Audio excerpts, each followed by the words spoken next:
Oh, hi there. I'm Thomas, and this is Augustin. Hi. And this is our EP on the theme Art et Voyage.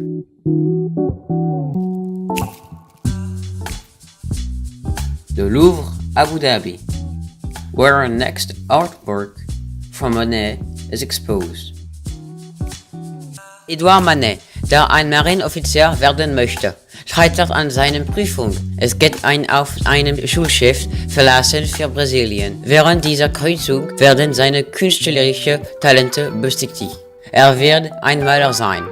Er schrieb später: Ich habe auf meiner Reise nach Brasilien viel gelernt. Wie viele Nächte ich verbrachte, habe ich beobachtet das Spiel von Licht und Schatten in das Kielwasser von Schiff. Der Böhmer, in Französisch Le Bohémien. Im Louvre in Abu Dhabi präsentiert ein mittelgroßes Öl auf Leinwand ist.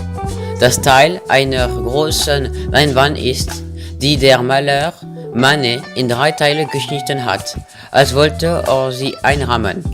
Dabei bricht er mit der Tradition der großen historischen Fresken. Warum schneidet es? Die Erklärungen werden während unserer Besuch im Louvre von Abu Dhabi gegeben. Unter dem Titel The Gypsies wird es im 1867 von Kritikern sehr schlecht aufgenommen. Er beschloss nach seiner Reise nach Spanien in 1865, wo er die Spiele von Licht und Schatten von Velázquez mit Interesse beobachtete, aber auch die sehr menschliche Seite der Figuren des Gemäldes zu schnitzen. Er heute zu nehmen, die Farben sind besonders warm. Eugène Delacroix, a French painter of the early 19th century. He is one of the first to take part of the Orientalist movement. It is true that he is one of the first to go to Morocco and Algeria as a traveler. This grateful painting, The Women of Algiers in Their Apartments, in French, Les Femmes d'Alger dans leurs appartements, dates from 1834. It is a large oil on canvas, 1 meter 80 on 2 meter 29, where you can see 4 women. 3 are sitting on the floor around the shisha, the 4th leaves the room. Warm colors dominate.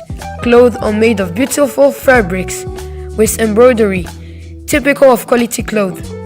Women seem joyful, yet they look calm. They are talking. Delacroix went to North Africa, including Algiers, but it is in Paris that he paints this painting from the sketch made in Algiers. Delacroix wanted to convey a scene close to reality, but also fantasized, the fantasy of elsewhere. Delacroix becomes the leader of Orientalist painting, appreciated by painting lovers during exhibitions. Titouan Lamazou is a sailor who became a painter.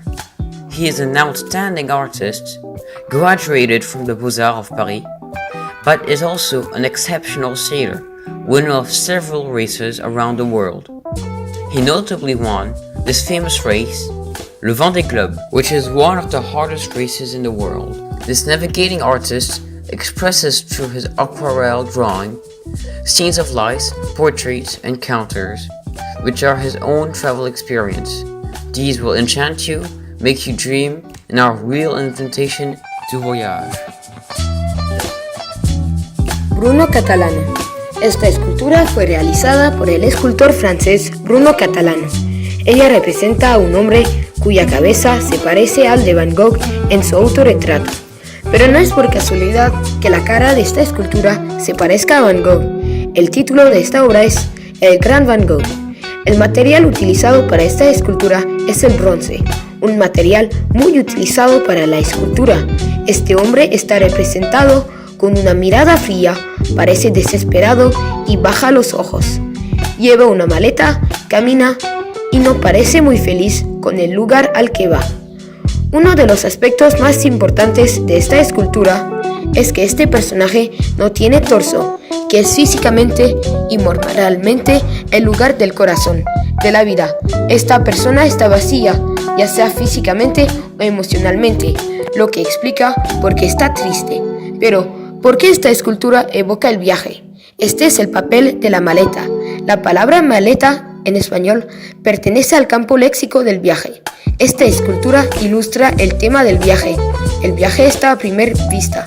Por un lado, gracias a su realismo, al realismo de esta escultura.